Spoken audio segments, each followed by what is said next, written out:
In September 2017, Hurricane Irma, a Category 5 storm, tore through the Caribbean, leaving a trail of destruction in its wake.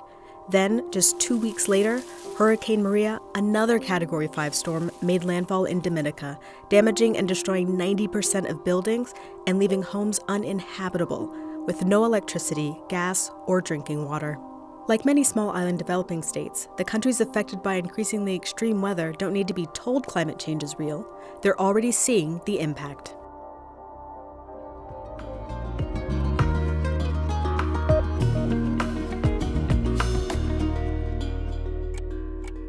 Rising sea levels and extreme weather pose serious threats to communities around the world. Small island developing states in particular are vulnerable. Often only a few meters above sea level, these countries are on the front lines of climate change, experiencing its impacts most severely. When disaster strikes, it's the damage to infrastructure that puts people's lives most at risk, causes significant economic cost, and hinders development.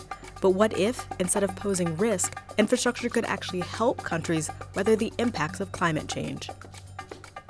Infrastructure is incredibly important for development. A report that we produced found through research that 92% of the SDG targets are actually influenced by infrastructure. But at the same time, it's the biggest single contributor to greenhouse gas emissions. So it's very key that we understand this and bring this thinking into early stage infrastructure planning and design.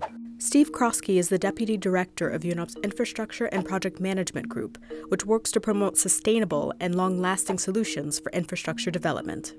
We need to understand it's not just about the built environment, the infrastructure that we're building.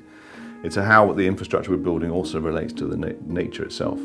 As an agency with the infrastructure mandate, we take infrastructure incredibly seriously. We talk about quality infrastructure, which really is an understanding of sustainability, resilience, and gender and social inclusion within our projects. I think there are many reasons why the quality infrastructure is important for small island developing states, given the fact that they are quite often prone to natural disasters. The logistical distance that small island developing states and the lack of material resources means that when an event does strike and there are issues and we have to sort of rebuild infrastructure, the cost of doing so, the time to do so, is incredibly high and long. The small Caribbean island of St. Lucia, for example, knows only too well the challenges.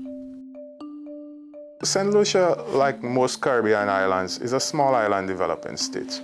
So we're fraughted by vulnerabilities. We have the ravaging effects and the impacts of climate change. So, for instance, for St. Lucia, we have a constant replacement of infrastructure asset as a consequence of devastating storms. What happens? So the country gets heavily indebted as a result of having to replace such infrastructure with such regular or with such great frequency, and that ultimately places major fiscal challenges on the island. If you have those challenges, that means your debt level rises. And with higher debt levels, unfortunately, it makes it more difficult to attract new monies that would have ultimately been pumped into the economy and also to service existing and old infrastructure.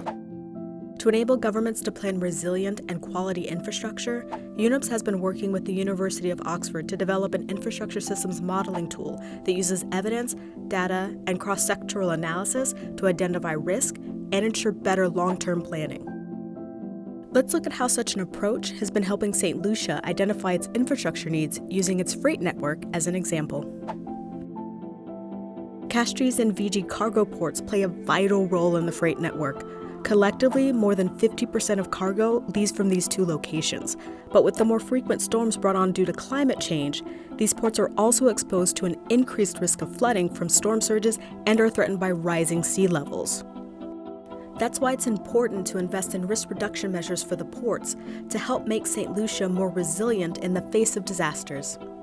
But focusing on one area isn't enough.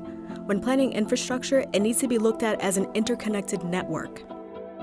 Infrastructure sectors don't work in isolation, and where a systems model comes in very useful is to be able to map all of these infrastructure sectors together so that we can understand the implications of decisions in one sector on another. And making the right decisions today could mean huge savings for countries and free up more money to be spent elsewhere to ensure a better quality of life for citizens well into the future.